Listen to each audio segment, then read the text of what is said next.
Answering this question without preparation guarantees two things. You won't actually choose your most valuable skill, and you won't present it clearly.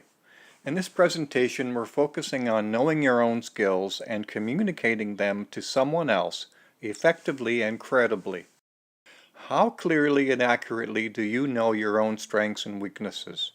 If you hope to thrive in today's employment marketplace, it is essential that you get serious about gathering facts about you.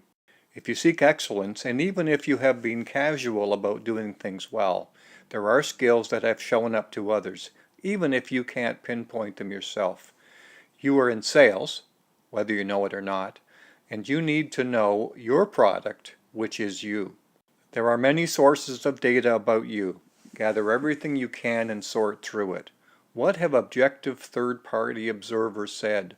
Write down every compliment and think about the context. Over time, a clearer and more complete picture will emerge. Take action to emphasize strengths and correct weaknesses. If you can't immediately name a most valuable skill, you aren't alone. Many people are immediately stumped. You might even fear that the interviewer will know if you didn't get the answer right, by overlooking a more valuable skill than the one you name. But you just need to name one and explain why it's valuable in this job, for this employer, at this time. Naming the skill is just the first part. Now back it up with a story that demonstrates that your claim is valid. Have you ever been the go-to person for a particular type of problem? What does that tell you about yourself?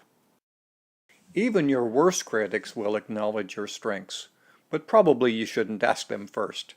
The interviewer will expect you to be doing your current job well, but make sure this skill will still be relevant in your new position.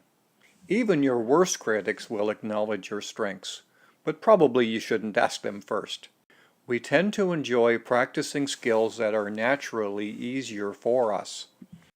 Simple execution, the ability to complete tasks on time, may not seem worth mentioning, but it is scarce and valuable. Many employees struggle with executing simple tasks or larger projects. Many of us assume that what is easy for us must be easy for everyone, but that's just not true.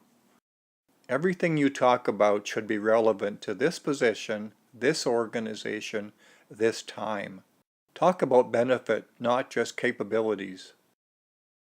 Think of your offer as a relief of pain that the employer wants to go away.